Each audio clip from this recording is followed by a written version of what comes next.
Well, I guess I'm going on a tangent again. Doing the audio again. Log recording 7:34 in the morning, West Coast time, October 20th, 2024, for a Sunday.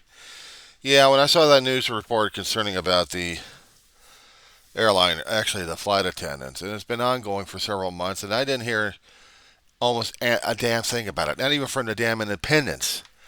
This is what pisses me off. I got all these nice high and mighty assholes out there at the independent agencies, or are they agencies? Or are they just independent mouthpieces out there? Are they talking about people's jobs? No, they're talking about politics, and they're talking about this, and they're talking about that. How unfair it is for this and that. I'm like, you guys are full of shit. You know that? I come across an article coming from News Nation that ought to be biting our asses left and right. How much are you guys getting paid? Are you getting paid more than the flight attendants out there in the spam of the cans? We already had the mechanics striking with Boeing concerning about wages for several months. They're finally able to get it. But that was for the machinists. But now we're going to be talking about flight attendants out there. Flight attendants. You think they'd be earning a hell of a lot more money than a damn cashier? Apparently not. From what the news articles I'm pulling up left and right about it, for the past year or last year, this is insulting.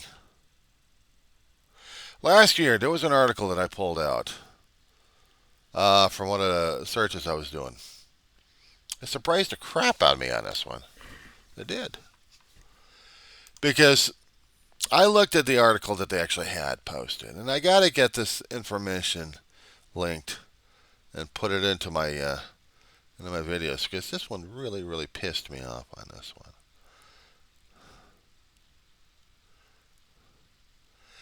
The article was from Inside Monkey, but it was posted on Yahoo Finance. And this was done 12 months ago. We were talking about October of 2023. 25 highest paying customer service jobs in the United States. High.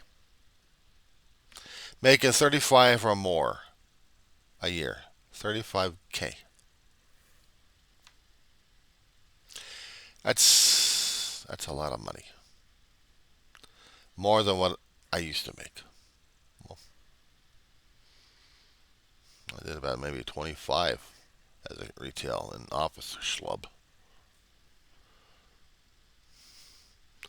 But they made more because they were flying, and it was high priced of you out there doing your job. Once you clock in, you're doing your job. But they consider clocking in when you're getting in the spam of the can and flying up in the air. And there's where your clock starts. For retail and office schlubs, you have the standard office hours. Whatever your shift says, that's when you start. So if you're trying to get your area cleared off and ready to go before, you don't get paid for the damn shit. Unless, of course, you're scheduled for that time. This pissed me off concerning about the attendants out there. It's dangerous enough anyway for them flying in an aircraft doing customer service work,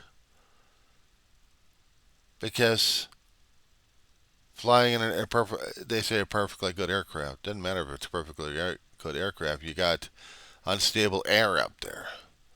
And if the pilots know how to fly around it, it's the customer service people who actually have to help maneuver in those tiny areas to get customer service for people flying in a spam in a can.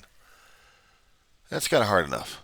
It's bad enough when you have to complain about the people on the cruise ships not earning enough, especially when they're flagged in different countries and they're not flagged under U.S., where they can be federally regulated for how much wages they're going to get. So no wonder, every time they keep coming up with the gratuity raises. It may piss off a hell of a lot of travelers, but imagine this one. They're not getting all that much money. They're not raking in 40 or 50,000 doing their damn job. No, more like 20 or 30, or less. But at least they get food, room, and board for a while. As long as they're doing their contract, they get room and board temporarily. Flight attendants, no, they don't. If they get furloughed, they get scrambled for other jobs real damn fast. But once they're flying, they still don't get enough. They don't get enough of a paycheck. That kind of sucks. Who do I gotta blame? Congress. Yeah, I mouthed off of it. I'm not backing up on it either. I'm not. So, if the federal government comes after me, this is federal speech. I'm not flying an aircraft unless I have to, and I don't want to. I've been up there a couple of times in my youth. I don't want to be in it again. Thank you very much. I'll take the train or a bus. But buses and trains are no safer either. No, anyway, they're not. They're still dangerous. How so? Rails. How many times have I been hearing that trains can overturn? Weather conditions, sudden impacts, collisions. They're dangerous, but we treat them as safe. They've been around for how many centuries? Rails have to get replaced every so often. New trains coming online, faster, speedier, get you there quicker. Takes a decade or 2 decades to get the damn system working, and then it's outdated already. Buses, oh, that's one. I've been in buses. Too many buses. Not traveling across the country, mind you. Just traveling across town, or maybe across the states at one time in my life. I was a lot younger, smaller, thinner, skinnier. And on a bus trip, chartered. Going from California to the Grand Canyon and back again. All within 5 to 6 days. And practically living in a seat. Of course, I could go to different places and use the restroom facilities. But on the bus, yeah, you can do your peeing, but just don't do the crapping in there. You don't do the crapping in there. When you get to a rest stop, that's when you start doing it.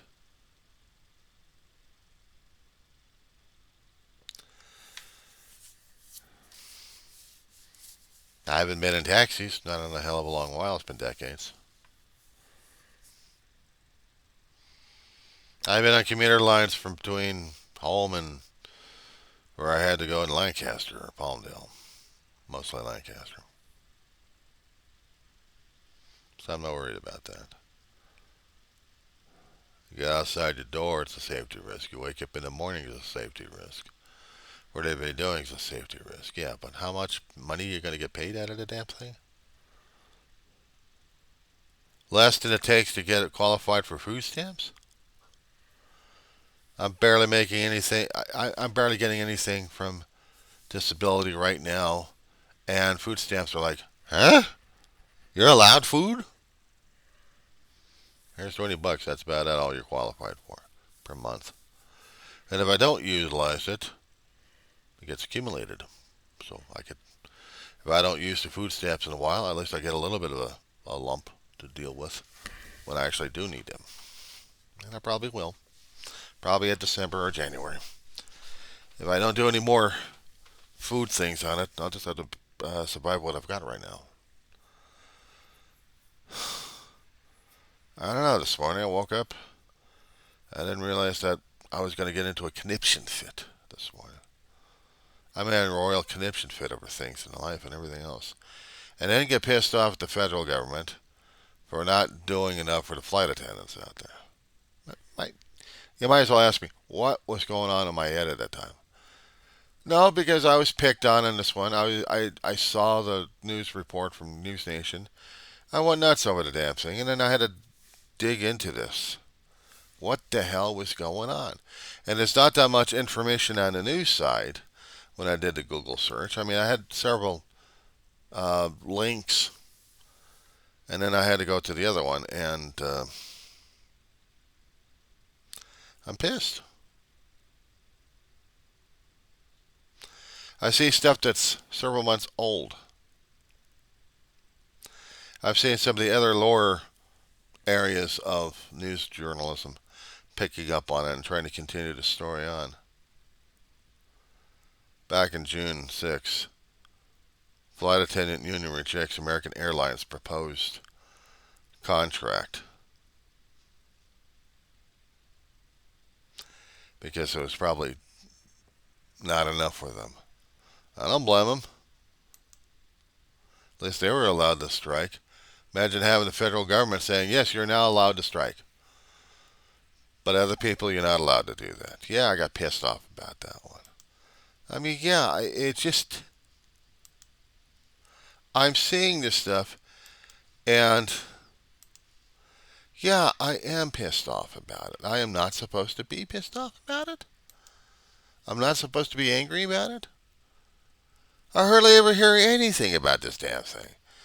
The news I was looking at was NBC News, and the damn thing was dated back in June 6th of this year. I'm getting a PDF so I can keep this damn article. Maybe short and sweet when it comes down for writing, but it's still pissing me off. This was June. This is October. Do the math on that one. That's been 4 or 5 months, roughly.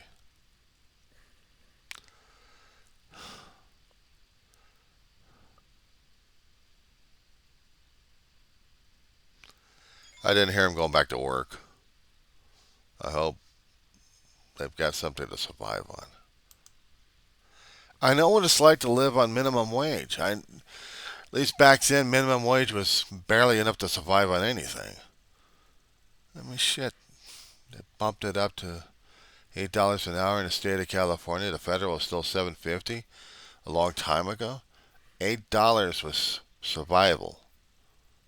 So how much would that have been? Hang on a second. Hang on. I gotta do the math on this one. Yeah. I gotta do the math on this one. So let's see what we're doing. 40 hours under 8. That's about 3,200, I think. Let me see something about that one. Is that the calculator? That's the calculator. Okay, so 8 times 40, so that's about 32. That's 3,200 right there. Then 80 hours a week. Okay, so 8 times 80 at that point. So that's what, 640? 640 a month. Okay, then multiply that. 640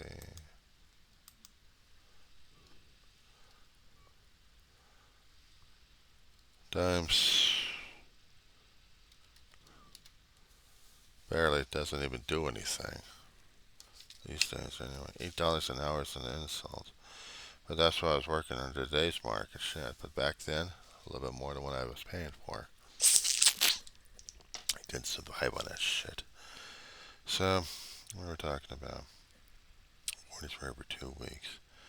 And then you're talking about 80 hours in a month. What's 80 hours times 12 on that one? Hold on, let me get to it. 80 times 12 months. Okay, so basically in a 12 months period, you got about 960 hours. 960 hours to work. Okay, times $8 an hour. It still comes up the same way, 7,600. Keep this in mind. Back in the 80s, when I started working $8 an hour, to me that was the top right there. That was a bargain basement. That was survival right there. I don't know if I got qualified for food stamps back then anyway, if I just labeled a job for that one. But I did temp jobs and I did regular jobs that promoted up to at least $10, $11 an hour until I got until I got tossed on my keys.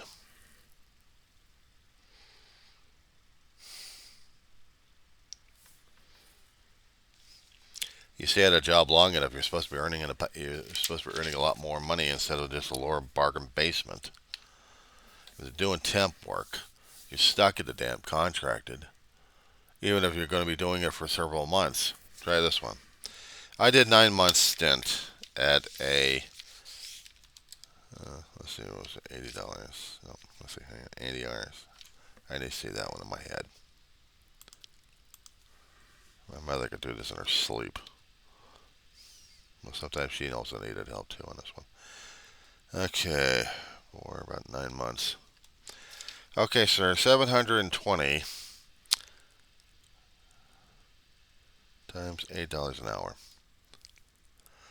In 9 months, at one particular job I was at, that was the longest temp job I had, I earned about 5,700, a little bit more than that.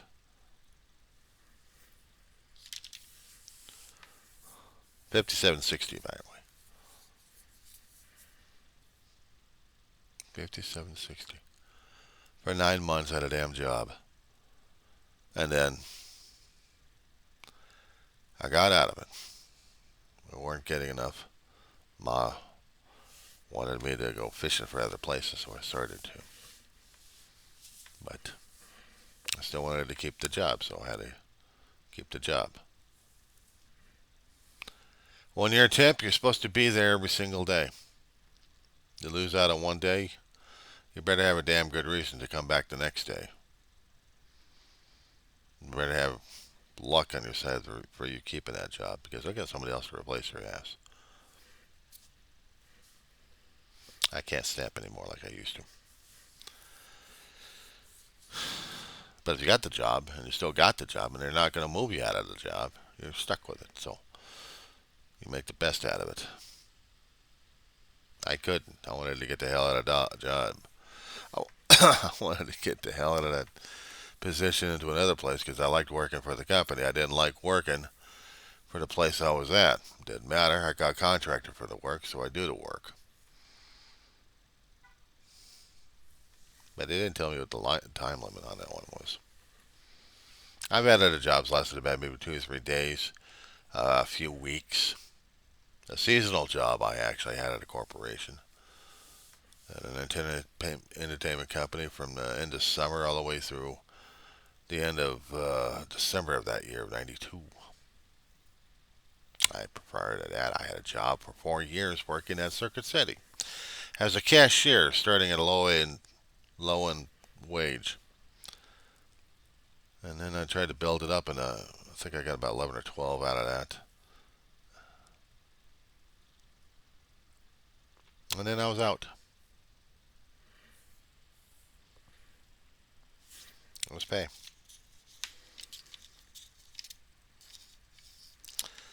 At $8 an hour.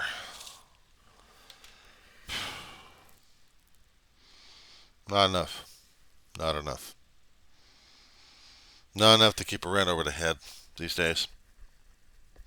You need more like, maybe $20 an hour. I mean, the fast food industry that they have out here in California, it sucks.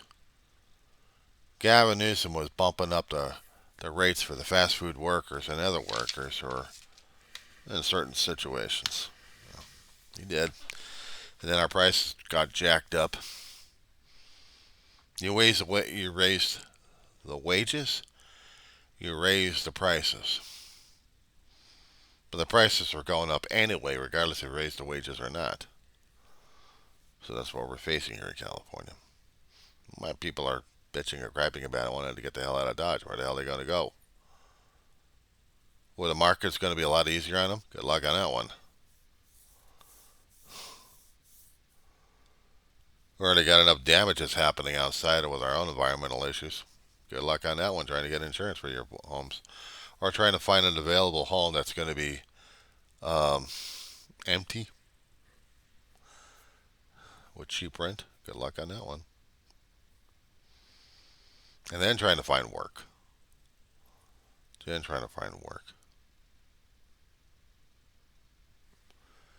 This isn't easy for anybody else to go through. This isn't.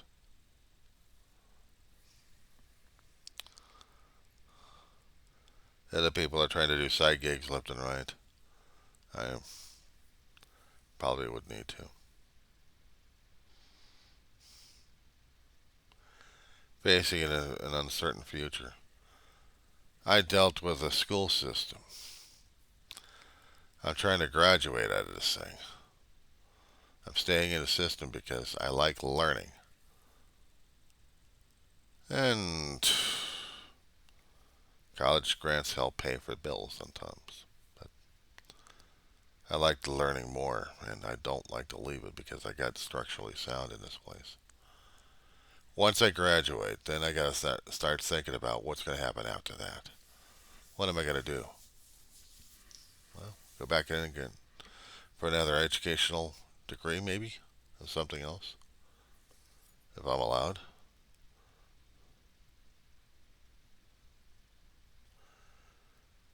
It's not that easy living on what we're living on these days. I get a fixed amount I have to manage.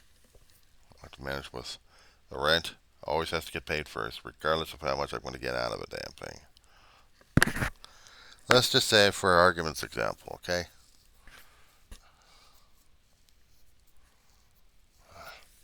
Because of the jobs I've had, the wages I've had, there was even one job I stayed at for several years that actually made a difference in the wage. It also affected my Social Security. So there were certain levels I was being risen to. So let's just say I started about $1,600 a month. Call it that. $1,600 a month, for example. We're doing hypothetical here. And we've got 12 months. Let's calculate that one, shall we? All right. So 1,600 monthly. Hold on. Okay, hold on. Times. So basically, the tax bracket would be showing the net 19 and some change. Okay, that's 12 months under 1,600.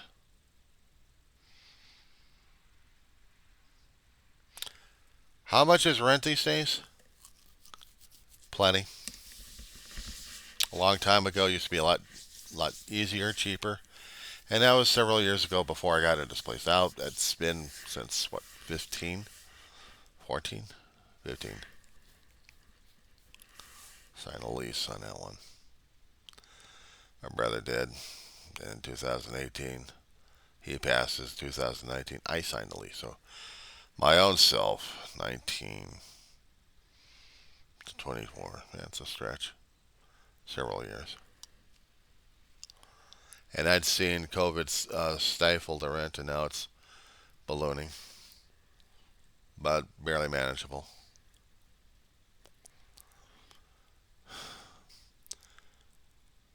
But I look at the rent,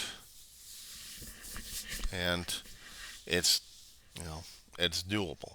Then I look at the utilities, energy of the lights, energy for the stove, for the refrigerator, for a CPAP machine, for the computers, for the lights. It takes energy to run them, even powering up a phone. So I have to deal with the fluctuating rates of the Edison. Then if I want entertainment and internet, I'm paying an arm and a leg on that one. And a phone bill plan. I know they got the damn Obama phones out there. I still got a plan I've had for several years. I'm not leaving it just yet. But I take all the factors I can, compare that. I mean, I do the monthly on this one. They are rising more and more concerning about the entertainment, and I have to start curtailing myself on it. As much as I'm hooked on the damn thing, I got to curtail myself on it. And I haven't said anything concerning about food prices or transportation, have I? Or clothing expenses. Washing machines cost. But if I need to get new clothes, they cost. Go cheap. So I have to take those into account. But my pay is a lot more under under a federal stipend they call it, compared to what flight attendants were getting. And hearing what they've gone through and going through currently. It blows my head concerning about this whole stigma about flight attendants being glamorous. High pay, high stress, and no, it's low pay, high stress, high altitude. No thanks. One time I wanted to be an air traffic controller when I was coming out of high school. Yeah, I heard about it. I thought it was going to be hard as hell to deal with. I thought I could deal with that kind of stress. Then I discovered the rates back in the 80s, what the hell they were going through, and then I heard about Patco going through this shit. What Patco? Shit. The air traffic controllers at the time were federally regulated. Federal paychecks. Federal government employees. You don't strike against the damn government. If you do, you're out. Literally. So the unions were busted by Reagan back in the 80s on that one. I didn't like Reagan after that. Well, I didn't like Reagan, period. But he did something that scared the hell out of everybody. He fired employees. When you're a federal employee, yes, your boss is the guy they elect into office. That's the one thing about the federal government compared to corporations. Corporations, you gotta apply for these things. And yeah, in the federal government, you still gotta apply for those things.